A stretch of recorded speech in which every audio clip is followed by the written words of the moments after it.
pernah ini kan, kalau kan dari karir sebetulnya ada dapat kayak penghargaan atau mulai lomba tuh. Ya hampir banyak juga sih award ya.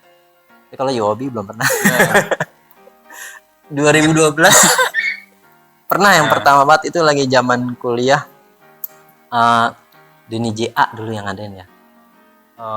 Ya itu pertama banget dapat award yang serius gitu ya. Dapat juara 2. Hadiahnya lumayan. Langsung cuti kuliah. Bagus ya, tapi ini untuk Wahid aja, jangan jangan ditiru. Mungkin kalau dulu pilihannya adalah jadi full time artis ya, kayaknya belum nikah sih. Iya. Karena ya tadi kan kita komitmen kitanya harus luar biasa ya kan. Nah untungnya saya pikir dua pekerjaan ya, saya bilang dua pekerjaan ini, yang satu bisa nge-backup ya kan, pekerjaan sebagai guru, bikin keluarga saya aman gitu kan. Jadi saya ngelukis nggak ada beban, karya belum laku nih gimana. Nggak ada pikiran ke situ, udah santai aja gitu. Ini menarik juga lihat karyanya. Biasanya pengunjung datang lihat karya Wahid di galerin, banyak bilang, wih sedot WC, dia sedot WC ada karena ada tulisan di sedot WC. Ini memang ada penuh ya. Memang sengaja milih ini atau ada maksud khusus ini? Kenapa ini di waktu WC ya?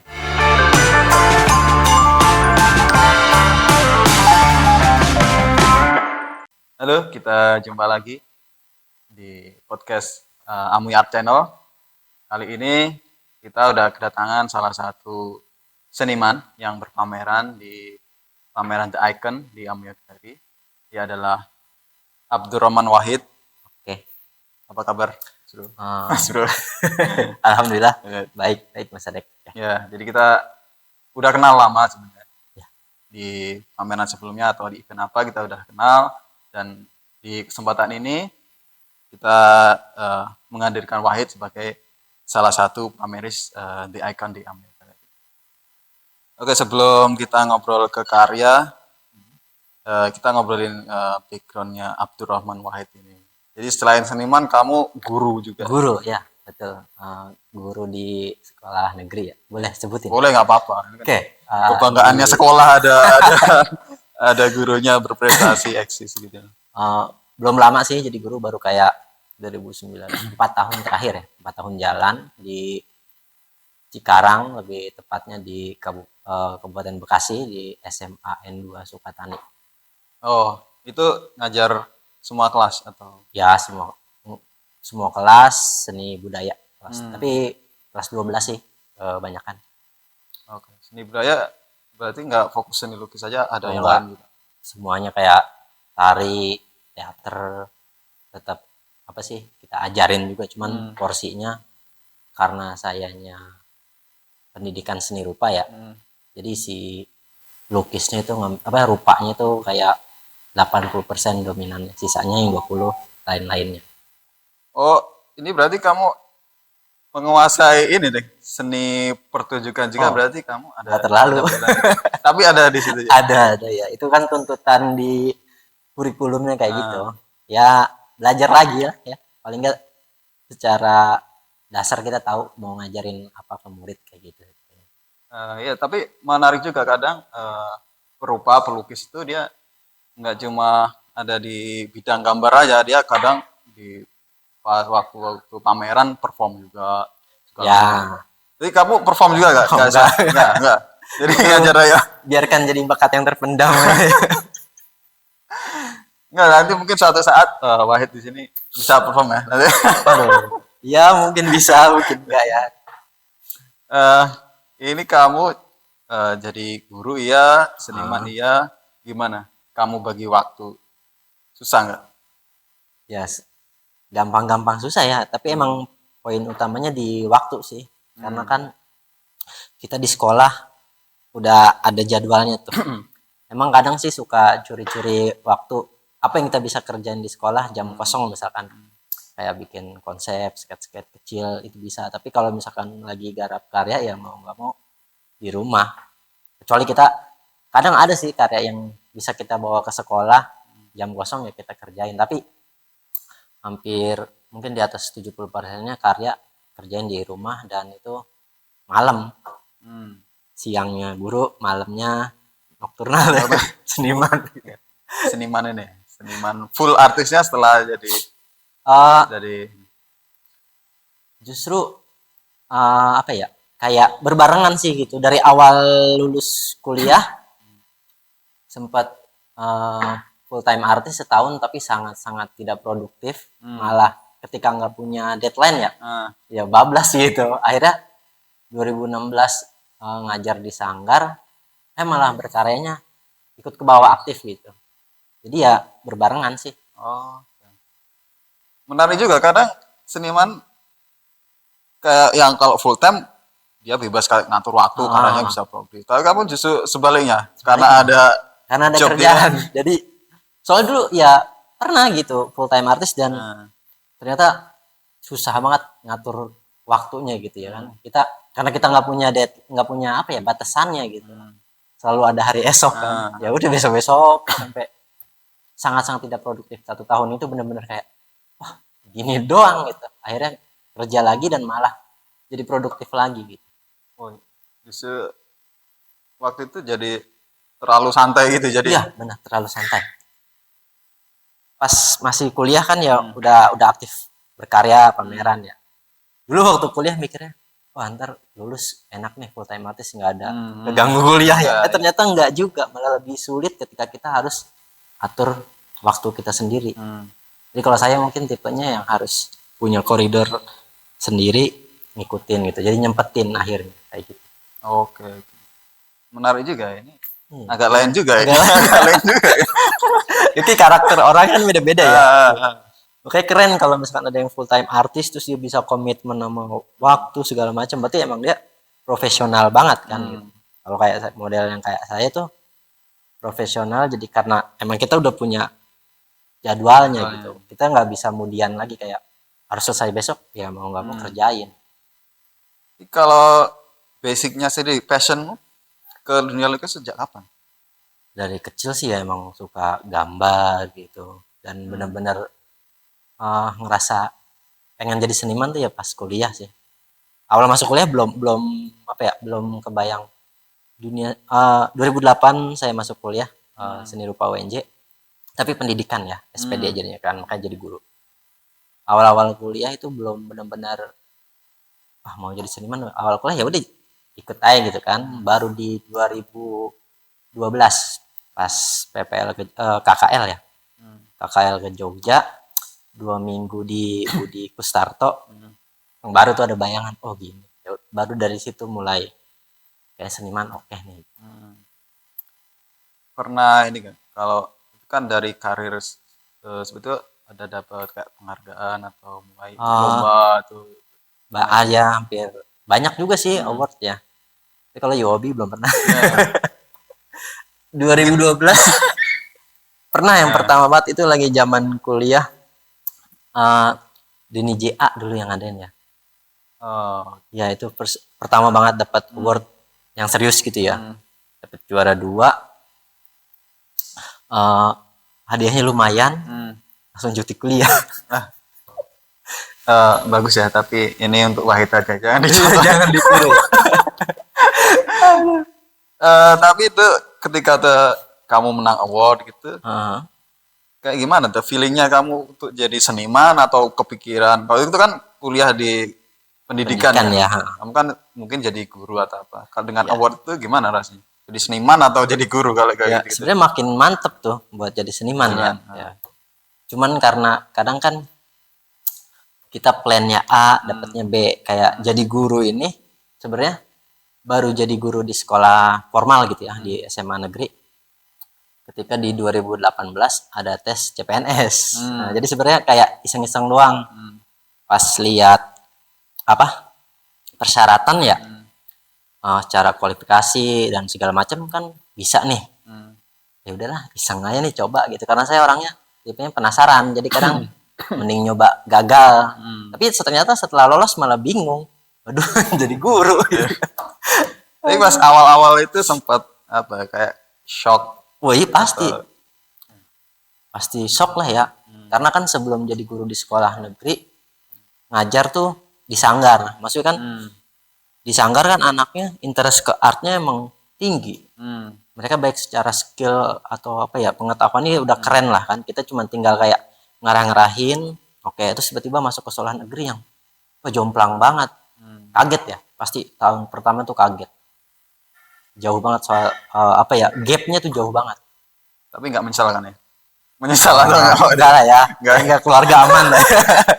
Oh iya, kamu berarti udah berkeluarga Udah, juga. alhamdulillah ya, udah istri 1 ya, Hmm. anak mau 2, Mau 2. mau 2 ya. Produktif juga itu ya. Di sela-sela berkarya. Nah, oke. Jadi kamu bagi waktu buat keluarga juga. Ya, Jadi buat seniman. keluarga, seniman, guru, ya dinikmatin aja lah. Oke. Oke, kita mungkin fokus ke ini. Karya. Karya yang kamu buat di pameran The Icon Amerika. Ini kan White kasih judul ini Across the Road. Across the Road 5 ya sebenarnya. Berarti ada 1-4-nya ada. Ada 1-4 ya. Ini yang Itu, ke-5 akan dibuat seri. seri Udah sampai sih ada berapa? seri ke-6 tapi kayaknya udah mau stop dulu dan udah mau ganti tema gitu ya. Udah kebanyakan. Kalau ngomongin tema itu apa yang mau kamu sampaikan dari karya? Secara umum sih kayak kita bicara hal-hal yang remeh-temeh gitu kan. Maksudnya kayak tiang listrik, mungkin kayak daun pakis tuh bukan hal yang biasanya ngambil porsi perhatian kita gitu. Itu benda-benda atau ya maksudnya benda-benda yang seringnya mah kita abaikan ya kan, kita kayak nggak peduli, kita mana pernah pedulin yang listrik di pinggir jalan, mau dia mungkin kita peduli ketika dia ngalangin jalan, tapi secara estetik gitu. ya dia bukan apa-apa gitu. Nah, lewat karya saya pengen ngambil apa ya, kayak perspektif yang beda bahwa apapun gitu bisa jadi karya ketika kita memaknainya secara lebih gitu. Kayak gitu sih konsep awalnya. Oke, menarik ya teman-teman. Mungkin bisa membuktikan satu hal, kalau mungkin hal yang biasa bagi orang umum itu, tapi di tangan seniman dia menjadi sesuatu yang luar biasa mungkin. Menarik ya. Iya, dengan cara seniman mengolahnya, Iya. Wahid bisa membuat hal mungkin yang bagi kita mungkin biasa lihat pinggir jalan itu biasa, tapi dengan sentuhan seni yang itu juga perlu teknik dan juga pemahaman, jadi sesuatu yang menarik. Lumayan menarik lah ya. Kalau secara teknis pengerjaan ini berarti karya yang apa berarti? Ekspresif atau gimana Ya, kalau kamu? sebenarnya abstraksi sih awalnya tuh, kayak ngejarnya strukturnya kan. Kita tampilkan warna, struktur, cuman karena dia basicnya ada objeknya kan, jadi berusaha mirip cuman tidak sampai ke tingkatan yang 100% sama gitu. Berhenti di saat saya ngerasa kayak kayaknya ini udah cukup gitu. Udah cukup dikenali lah ya gitu. Tapi secara prinsipnya sih mungkin abstraksi gitu. Jadi abstraksi itu mungkin mengambil esensi dari bentuk nyata ke dalam satu ekspresi. Kita ambil kualitas tertentunya aja. Jadi akhirnya ada beberapa seri itu. Itu ya, masih sama temanya seperti ini. Sama ya, Cross the Road masih tentang benda-benda terabaikan di pinggir jalan. Sebelumnya yang karya-karya sebelumnya ada pohon pisang, ada road barrier, terus ada macam-macam. Pokoknya benda-benda yang emang sering kita temui di jalan tapi tidak kita pedulikan ya maksudnya. Dianggap remeh berarti. Iya. Sekedar lewat lalu gitu ya. Itu karya ini berapa lama proses pengerjaannya? Saya sih nggak pernah spesifik ngitung ya, karena kan tadi kita kan ngatur waktu ya, jadi kadang ketika sempat lanjut, terus nanti kapan-kapan kita ada waktu kita pegang lagi kayak gitu konsep pengerjaan. Jadi nggak spesifik misalkan ini 8 jam selesai bukan, atau seminggu. Macam-macam ya, kadang seniman ada yang memang butuh langsung selesai. Oh iya, ada yang bisa dikerjakan besok apa nyicil gitu. Kadang feel-nya juga ini tergantung feelingnya seniman juga. Kalau kamu misal ini dikerjakan besok lagi, feel-nya masih bisa dapat atau perlu Ya, waktu dulu biar tune in lagi ke sini? kita pasti ya harus tune in dulu ya. Sebelum lukis pasti ada ritualnya dulu, kayak bikin moodnya agak enak. Ya, intinya nggak yang kemudian banget sebenarnya, cuman tapi emang ketika udah mau deadline ya lebih ngebut aja. Tapi kalau secara tematik, ini kan mungkin dari series ini temanya tentang barang atau benda yang bisa kita lihat jalan. Kalau secara umum, hal yang kamu garap tuh apa aja? Ya sebenarnya secara umum ya abstraksi sih, abstraksi. Jadi kayak ketika ada suatu benda dan itu dalam pandangan saya menarik ya, saya akan coba untuk gambar, tapi biasanya akan saya tambahkan, karena tadi kita ambil cuma strukturnya doang, kita ya kita tambahin apa aja suka-suka kita, tambahin warna ini atau bentuknya kita ambil, kita kurangi, jadi lebih fokus ke strukturnya sih. Ya main-main aja macam gitu. Iya, mungkin saya salah satu orang yang cukup mengikuti karya Wahid, beberapa Ya, karya yang banyak dia bikin. Salah satunya sih aku ngamatin banyak objek-objek flora gitu, bunga Ya. atau tanaman. Itu ada kayak konsep khusus nggak, kayak mengangkat flora, atau itu untuk apa ya, komposisi estetiknya dari objek yang kamu bikin? ya sebenarnya nggak ada maksud khusus ya kan, ketika dia ditampilkan karena saya perlu hijaunya misalkan. Hijau identik sama daun gitu, ya udah kita pakai aja, dia nggak perlu make sense gitu kan. Kayak misalkan tiang listrik kan kayaknya di Jakarta atau di kota-kota kita kan panas ya, kayak nggak ada tiang listrik yang ditumbuhin pakis gitu kan. Tapi ya dalam konteks karya ya suka-suka aja gitu, karena saya perlu tadi kan bicara struktur warna ya kan, jadi saya perlu warna hijau di sini, pink di sini, ya udah masukin aja. Ini menarik juga lihat karya ini. Biasanya pengunjung datang lihat karya Wahid di galerin, banyak bilang, wih, sedot WC, dia sedot WC ada karena ada tulisan di sedot WC. Ini memang tidak penuh ya. Memang sengaja milih ini atau ada maksud khusus ini? Kenapa ini di waktu sedot WC itu? Tadi kan kita bicara tentang benda-benda, atau tadi kan masih konsepnya tentang apa sih, benda yang terabaikan ya. Salah satunya ini tadi yang listrik ini identiknya pasti dia banyak tempelan ya kan, sampah-sampah visual. Ketika kita kan maksudnya pengunjung ngeresponnya juga menarik jadinya kan, padahal dari yang tadi emang maksudnya ke situ. Karya ini diambil dari objek-objek yang mungkin terabaikan, tapi lewat seni kita jadi oh iya ya gitu. Ternyata bisa juga gitu, menarik juga ketika ditampilkan dalam subject matter karya.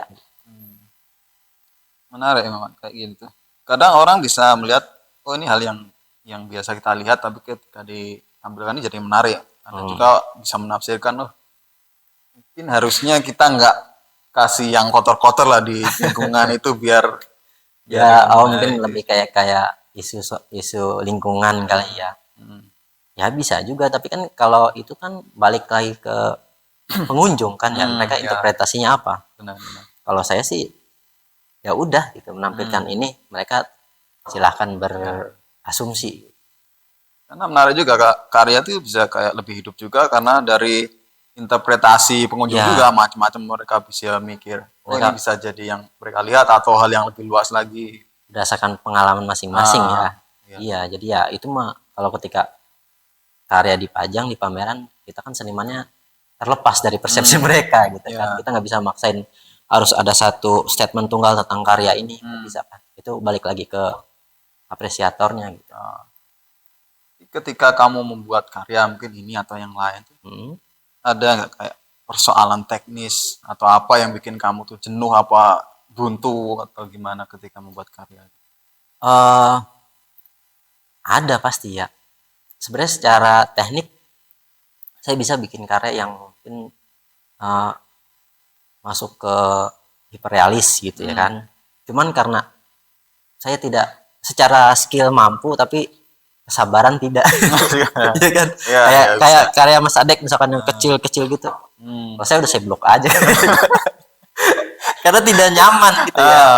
Nggak nyaman kita ngerjainnya. Jadi saya pilihnya yang kita nyaman. Mungkin walaupun secara harusnya bisa, mungkin kalau orang dari sudut pandang realis misalnya lihat, oh ini harusnya bisa lebih detail lagi gitu kan, tapi ya saya maunya sampai sini Ya. gitu. Tapi menariknya tuh justru kayak jadi karakteristik Ya, pribadimu sebagai seniman itu ketika buat karya jadinya gini, jadi orang ke galeri mana lihat karya dari mana itu, udah oh tahu kebentuk ini. ya. Oh ya. Iya. Ya, karena tadi kan saya kan atur waktu nih. Hmm. Kalau kita di sekolah udah stres ya kan ngadepin murid, terus ngadepin kanvas tuh kan harusnya jadi kayak refreshingnya gitu kan. Nggak mau ketekan lagi nih. Hmm. Kalau tiba-tiba harus bikin yang daunnya satu-satu, Kecil-kecil. nggak bisa kayaknya.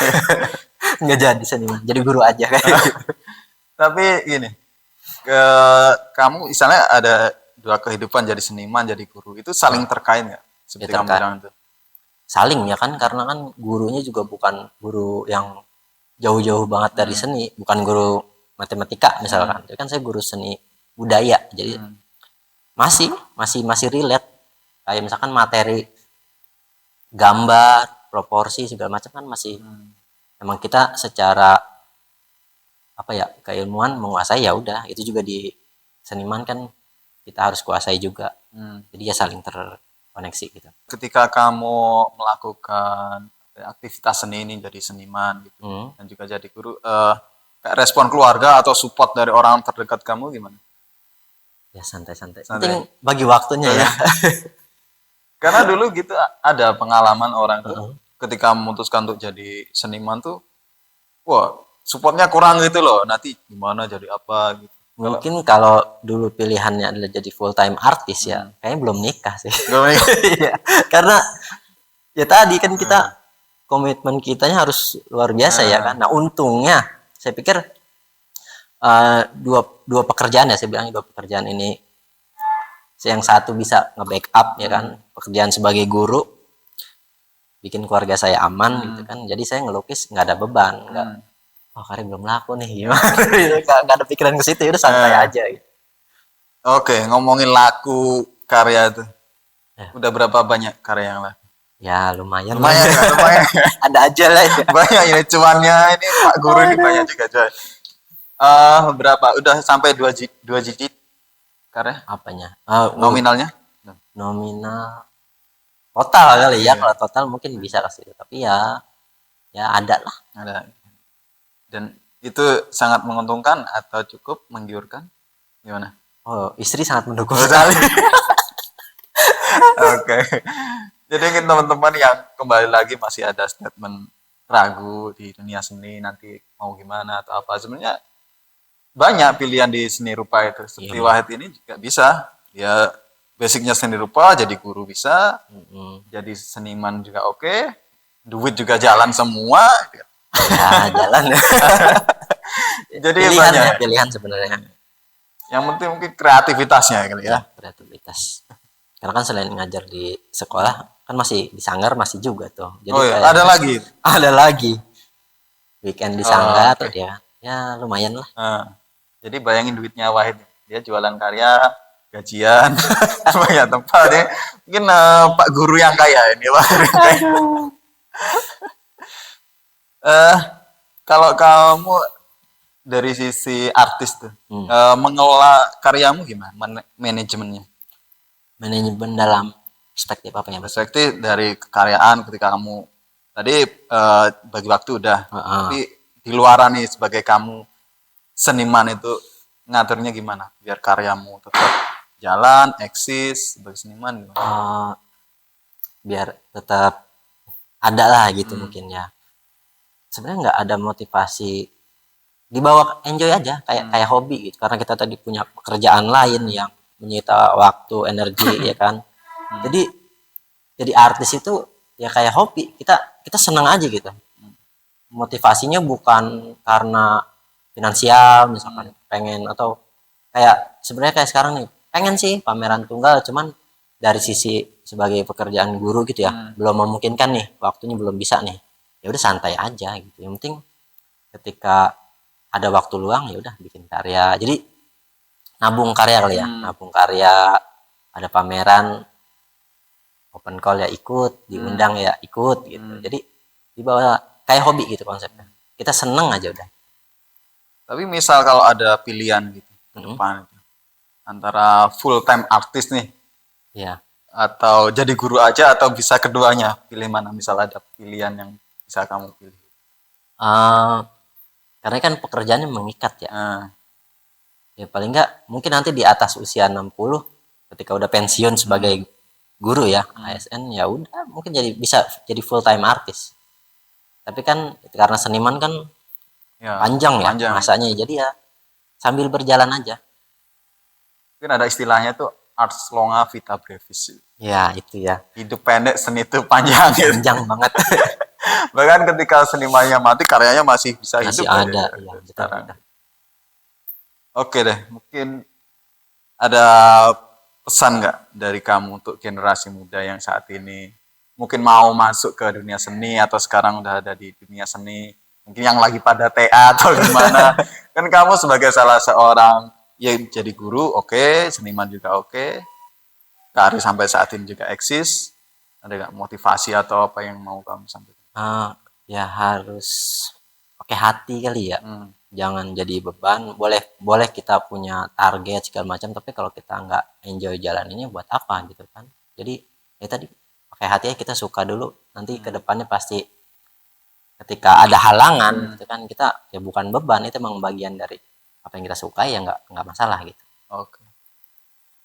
Harus benar-benar niatan dalam hati Iya, itu, niatnya kerja keras. ya kerja keras emang udah harus lah ya. Tapi ya dari tadi ya, maksudnya awalnya itu kita harus kita emang benar-benar suka kan, jadi kedepannya mau ketemu rintangan atau ada apa, ya udah enjoy aja gitu. Oke. Jadi teman-teman kalau mau mungkin meniru jalannya Wahid ya, bukan jadi Wahid tapi jalannya Wahid, atau mungkin seniman apa seperti itu, mungkin harus benar-benar enjoy dan menerima mungkin siklus hidup kan naik turun. Iya. Jadi harus benar-benar dinikmati kayak gitu. Kalau emang mau jadi full time artis ya, kalau emang ngerasa bisa berkomitmen luar biasa gitu sama karirnya ya silakan. Tapi kalau misalkan ngerasa kayak untuk yang emerging kan, sampai ke kita karya bisa, sebelum kita hidup dari karya kan kita menghidupi karya dulu ya, yang nggak ada salahnya kita cari kerjaan sampingan. Yang penting bisa ngatur waktunya. Nanti kedepannya kalau karyanya udah bisa mandiri secara finansial, ya nggak apa-apa kerjaannya ditinggal gitu. Kayak gitu mungkin awalnya ya. Oke, menarik sekali ya teman-teman. Apa yang udah diwacanakan oleh Wahid tentang jalan berkesinian dia, jalan ninjanya dia, Jalan ninja ya. bagaimana dia menikmati perjalanan ini, dan juga banyak hal yang dia lalui juga saat ini maupun ke depan masih ada juga hal yang Mudah-mudahan masih panjang. ya, amin. Amin, amin. Oke, jadi teman-teman kalau mau lihat karya Wahid, karya di belakang saya ini Across the Road 5. Ya. Teman-teman bisa datang ke Amuya Gallery, lihat karya ini secara langsung. Teman-teman bisa lihat ini karyanya sangat menarik, teksturnya, pilihan objeknya, komposisi juga sangat menarik. Teman-teman bisa langsung datang ke Amuya Gallery, masih kita pajang sampai tanggal 11 April bulan depan. Dan apabila teman-teman ingin mengenal Abdurrahman Wahid, bukan presiden bukan, itu ya, bukan. Banyak kemarin ini, oh ini presiden ada di, oh enggak ini beda orang ya, masih muda dan bertalenta. Kalian bisa search di IG-nya Wahid, kita akan tampilkan di sini. Dan jangan lupa untuk like, subscribe, komen dari Amuya Art Channel. Dan kita jumpa lagi di edisi selanjutnya. Bye. Oke, bye.